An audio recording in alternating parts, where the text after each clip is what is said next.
शिक्षक साथीहरू यो तपाईहरु प्रति भएको यो दमनको हामी भत्सना पनि गर्छौं तर तपाईहरुलाई पनि अनुरोध गर्छौं अब चाहिँ नि राजनीतिक दलको सदस्यता त्याग्नुस् भएकै कानुन मात्रै मान्दिनु भने हो मैले नयाँ कानुन नयाँ विधेयक नयाँ ऐन अनुसार भने भएकै कानुनमा टेकेर तपाईहरुले राजनीतिक दलको सदस्यता त्याग्नुस् कक्षा कोठामा यो राजनीतिक दलको कार्यक्रममा हैन कक्षा कोठामा बढी तपाईहरु आइदिनु पर्यो र त्यही अनुरूप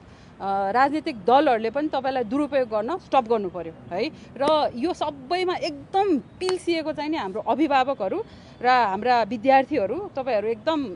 एंजाइटीमा हुनुहुन्छ होला आज आमाको मुख हेर्ने दिन पनि हो तपाईहरुलाई म एउटा कुरा सोध्न पनि चाहन्छु आज सबैजनाले त पोस्ट्याउने होला नि हैन आमाको मुख हेर्ने दिन ल मेरो आमा गजब भनेपछि त्यो घर राम्ररी सम्हाल्न सक्ने महिलाले देश पनि सम्हाल्न सक्ला नि हैन महिलालाई एकताली ट्रस्ट गर्यो त्यो कम्प्यासन मैले यो अहिलेको राजनीतिक चरित्रमा कम्प्यासन के यो एम्पथी भन्ने कम्प्लिटली विमुख के इमोसनबाट विमुख यो यो यो के करुणाबाट विमुख यो राजनीतिक संस्कारको एउटा पाटो चाहिँ नि तपाईहरुले यो ध्यान पनि सोच्नु होला मनन गर्नु होला हैन घर चलाउने महिलाले देश पनि चलाउन सक्छ होला हस् धन्यवाद नमस्कार विद्यालय शिक्षा विधेयक कहिले आउँछ तपाईले त्यो समितिमा पनि हुनुहुन्छ विद्यालय शिक्षा विधेयकमा एकदम स्पष्ट हामीले उपसमितिमा के कुरा गरेका छौं भन्दाखेरि यसमा आधिकारिक रूपमा हाम्रो संयोजकज्यूले बोल्नुहुन्छ हैन हामीले कतिवटा दफामा कुरा काम गर्यौं कतिवटा दफा चाहिँ नि कुरा काम गरेका छैनौं भनेर त्यो चाहिँ नि हरेक दिन उपसमिति यो सचिवालयबाट हजुरहरु सबैले लिन सक्नुहुन्छ यसमा एउटा एकदम पेचिलो दफा भनेको निजी विद्यालयलाई कसरी हेर्ने हैन अथवा निजी लगानीमा चलेको अथवा मुनाफामा चल्ने विद्यालयहरु चाहिँ कसरी हेर्ने त्यो दफा 4 हो त्यसमा हामीले प्रवेश गरेका छैनौं तर अब आज भोलिसम्म हामीले प्रवेश गर्छौं होला धेरैवटा दफामा हामीले छलफल गरेका छौं एउटा निष्कर्षमा टुंग्या छौं पोइन्ट अफ डिपार्चर हामीले लग्न खोजेका छौं हैन तर यद्यपि हाम्रो नितान्त जहिले पनि के हुन्छ भन्दाखेरि मैले यो रोस्टमबाटै पनि भने जे कुरा पनि यो मापदण्डबाट हुन्छ यो नियमावलीबाट हुन्छ भन्ने त्यसपछि त्यो मापदण्ड र नियमावली चाहिँ नि कति टाइम फ्रेममा कति गर्नुपर्ने त्यो क्ल्यारिटी नभएपछि नयाँ शिक्षा ऐन आइसकेपछि पुरानो शिक्षा ऐनबाट यो कुरा फरक हुन्छ यो 6 महिना भित्र हुन्छ 7 महिना भित्र हुन्छ भनेर त्यो स्पष्टताका लागि पनि हामीले काम चाहिँ गरिरा छौं है उहाँहरूले चाहिँ यो कानुन लिएरै जान्छु भन्नु भएको छ उहाँलाई त्यो सम्भावना के छ त एकातिर विद्यालय खुलिरहेको छैन अर्कोतिर कानुन बन्न त एउटा टाइम त लाग्छ नै त्यो हिसाबले चाहिँ कसरी हेर्नु भएको छ मैले उहाँहरूको के भन्छ मागहरू पनि हेरे धेरैवटा मागहरू उहाँको शिक्षक सम्बन्धी नै छ सेवा सुविधा सम्बन्धी नै छ जुन म मन्त्री हुँदाखेरि पनि र अहिले पनि भन्छु धेरैवटा मागहरू हालका ऐनमा टेकेर पनि सम्बोधन गर्न मिल्छ क्याबिनेटबाट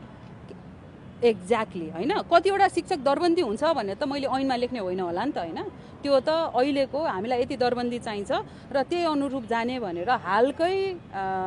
के भन्छ तपाईको ग्रेडको उहाँहरुको अर्को एउटा छ हैन ग्रेड त यो ऐनमा लेखेर जाने होइन होला नि त त्यो त ऐनमा टेकेर हालकै ऐनमा टेकेर पनि गर्न मिल्छ भनेपछि धेरैवटा कुराहरू हालकै शिक्षा ऐनमा टेकेर पनि गर्न मिल्छ त्यसैले त्यो सम्बोधन उहाँले गर्नुपर्छ उहाँहरुले भन्नुभएको यो प्रको लागि दरबन्दी हैन त्यो त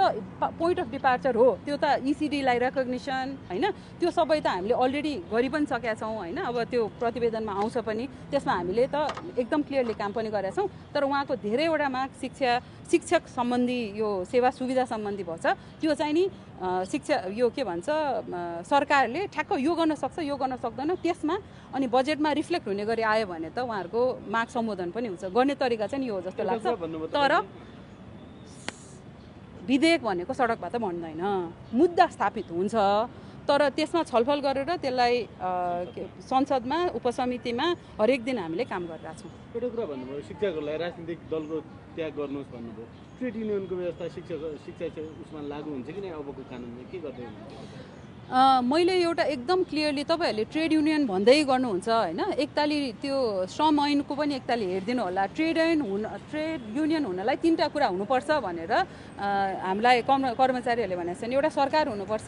एउटा मालिक हुनुपर्छ एउटा काम गर्ने कामदार हुनुपर्छ श्रमिक हुनुपर्छ हैन यो तीनटा कन्डिसन फुलफिल हुन्छ कि हुँदैन त्यो एकताली हेरौं हैन म ट्रेड युनियन भन्दा पनि पेशागत सुरक्षाको लागि चाहिँ एउटा युनियन हुनुपर्छ तर त्यो दलगत चाहिँ हुनुहुन्न राजनीतिक दलहरूले उहाँहरुकै मात्रै ट्याक्सले चल्ने विद्यालयमा त्यसरी चलाउनु होला अर्कोमा चाहिँ त्यस्तो गर्न पाउनुहुन्न हाम्रो सबैको ट्याक्सबाट चल्ने विद्यालय हो। त्यो विद्यालयमा यो नेपाली काङ्ग्रेस, यो एमाले, यो माओवादी, यो फलानु दल भन्न चाहिँ पाइँदैन। त्यो चाहिँ लेख्नुहुन्छ, कानुनमै लेख्नुहुन्छ। र भइसकेका सम्झौताहरू जति छन् ती चाहिँ तपाईँले पूर्व शिक्षा मन्त्री कार्यान्वयन गर्नका लागि पूर्व शिक्षा मन्त्रीहरूलाई चाहिँ केले अप्ठ्यारो पारेको थियो? एउटा चाहिँ नि मलाई एउटा यहाँ सदनमा पटक पटक सोधेको थियो, तपाईँ यो निर्देशिकामा किन काम गरेर, नियमावलीमा किन काम गरेर भनेर, होइन। खास गर्नु पनि मैले अहिले पनि त्यही भन्दैछु, त्यति बेला पनि त्यही भन्दैछु। विधेयक पार्लियामेन्टको जिम्मेवारीमा भइसकेपछि, प्रपर्टी भइसकेपछि मन्त्रीले त्यो कानुन ल्याउँछु भन्ने कुरा मिल्दैन, त्यो हुँदै होइन। तर कसरी चाहिँ नि शिक्षकहरूको टेक केयर गर्ने त भन्दाखेरि भएको कानुनमा, ऐनमा, प्राइमेरी कानुनमा टेकेर सहायक कानुनबाट काम गर्ने हो। त्यो काम गर्न कसैले रोकेको छैन। फर एक्जाम्पल, हामीले घोकन्ते विद्या हुँदैन भन्छौँ, होइन। तर तपाईँको सेवा आयोगमा, जुनसुकै सेवा आयोगमा तपाईँले जाँच दिन जान्छु, त्यो रट्टान लगाएरै मात्रै फर्स्ट ग्रेडको पास हुन्छ। अनि भन्दाखेरि घोकन्ते विद्या नगर भन्ने, अनि जाँच दिन जाँदाखेरि त्यही घोकेरै आधा मात्रै पास हुने भने त यो त फरक भयो नि त। यस्तो परिमार्जनहरू नितान्त हालकै शिक्षा ऐनमा बसेर पनि गर्न मिल्छ। त्यो धेरैवटा कानुनहरू परिमार्जनको दौरान पनि थियो, जुन पास भएको छैन है। हस्, नमस्कार।